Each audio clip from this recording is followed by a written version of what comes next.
The city now doth like a garment wear the beauty of the morning, all bright and glittering in the smokeless air. So William Wordsworth, poet of 200 years ago, wrote about London's Westminster Bridge as it was then. He might have been speaking of Sheffield today, for the city's smokeless air gives... This is a little video about Sheffield, a wonderful city full of wonderful contrasts. It's a city on a hill, on the edge of hills, yet built on so much running water that 5 river confluences exist in or around the city centre. It's an old city, a student city, a city of armour-plated vessels and tropical plants in public spaces. Now, like all videos ever made about Sheffield ever, I could start this video with the same rolling stock footage and talk about post-war Britain and its optimistic outlook for a new modern society. I could mention that after World War II, there was a great desire to incorporate the ridding of old slum houses within the rebuilding of Britain, and yet to build everything new with cheap and easy materials that could be made fast. We'd then go into a video about modernist architecture versus brutalist architecture, about communities, culture, about streets in the sky, about graffiti, and so on, which is a tale told many times. But what I want to do today is just look at Sheffield. Just look at some of it. I mean, look at it. From a distance, it looks like any other city in England.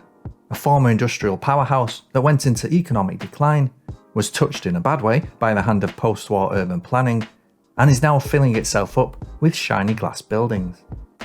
But get a bit closer and you'll see it's actually still full of bold architecture that other cities have long since demolished. It's easy to start such a video by looking at Park Hill Flats, perhaps one of the internet's most documented residential places and the poster child of concrete modernism. It's also easy to start there because Park Hill Flats are so massive that they're practically the first thing you see when you exit the train station. In fact, when you exit anywhere in Sheffield. Park Hill Flats were a bold post-war attempt to reimagine housing for ordinary working people. The close-knit communities that were in the old red brick terraces could be preserved by placing those terraces on top of one another, connected by wide walkways where people could socialise and children could play. And these long blocks of flats were connected to each other in 2 ways, by bridges and by wide open spaces at their hearts. Small local shops would occupy the ground floors and everyone would now live in simple working class utopia. Many such developments existed in the country, and they all ultimately failed for the same reason. The post-industrial decline of the 70s and 80s led to high unemployment, and neoliberal government economic policies failed to deliver adequate alternatives and provision for those fast becoming unemployed. In Sheffield, a city built on steel, but with strong links to the coal mining industry, it was the closing of the foundries, pits and factories that left working people like those in Park Hill struggling to make ends meet. Many had to move out, tenancy waned, and Park Hill became beset with crime and antisocial behaviour. And to make it worse, the buildings were poorly maintained. And now look what you made me do. I've started talking about the history. Eventually they were emptied and plans were in place to demolish them. So much for forward thinking. So much for post-war urban planning. Park Hill Flats hadn't even lasted 30 years before there were calls in higher places for it to be demolished. So much for longevity. It was all saved in 1998 when English Heritage granted it all Grade 2 listed status and recognised that it was such an icon of an era that it simply couldn't be knocked down. It's now colourfully renovated and stands brightly above Sheffield, the largest listed building in Europe. And believe it or not, there was a second one of these nearby, called Hyde Park, seen here in all of its technicoloured glory. Sadly or gladly, this estate met a date with the demolition ball in 1991. Brutalism is a much maligned architectural style.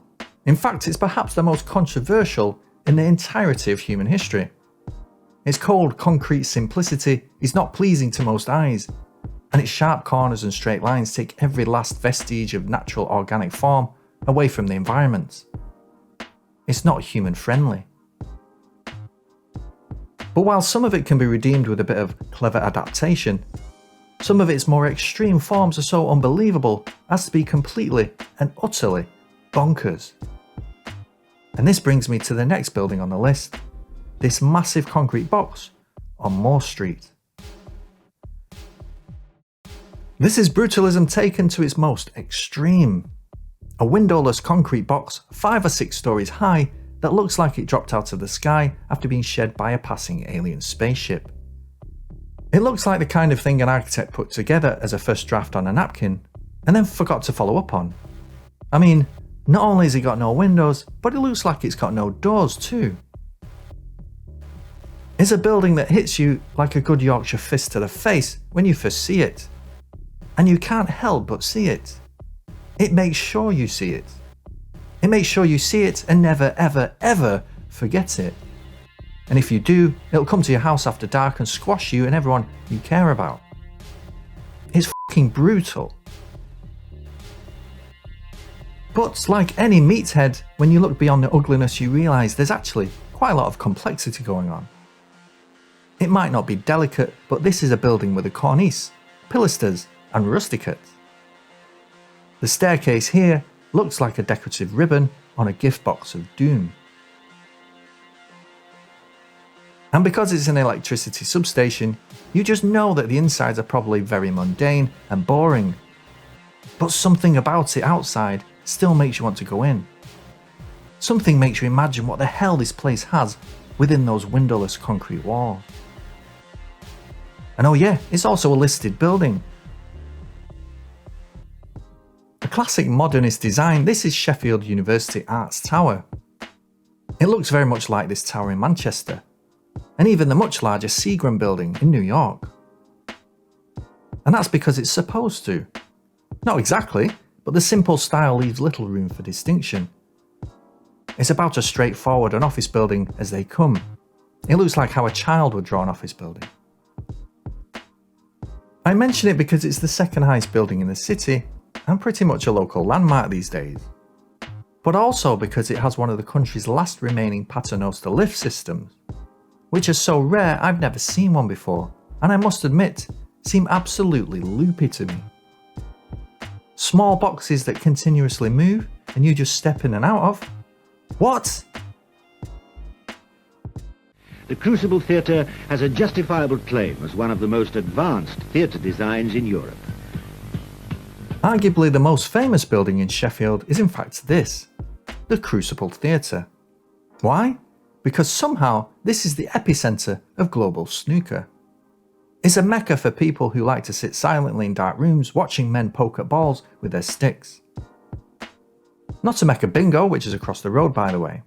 The Crucible is a theatre, and like many theatres, it tries to be a bit different.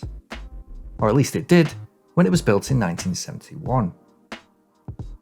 Roughly octagonal in shape, from every angle it's kinda dull to look at.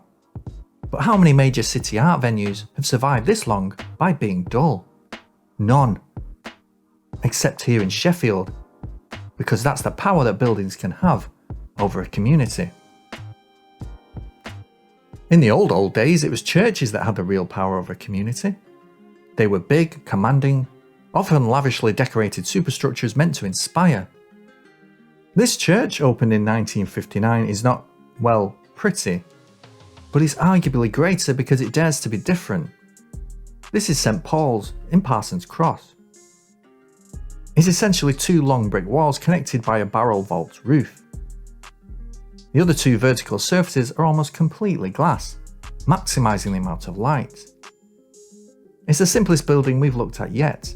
Even the bell tower outside is just as simple. And look at some of Sheffield's other buildings. Here's a funeral home that looks ideal for people going to Valhalla. Here's a music arena that looks like the least rock and roll building you'll ever see. Here's a concrete slab that houses Britain's first purpose-built fine arts complex. And here's a magistrate court that hates you. And here's a building that can't get enough, the Moorfoot Building.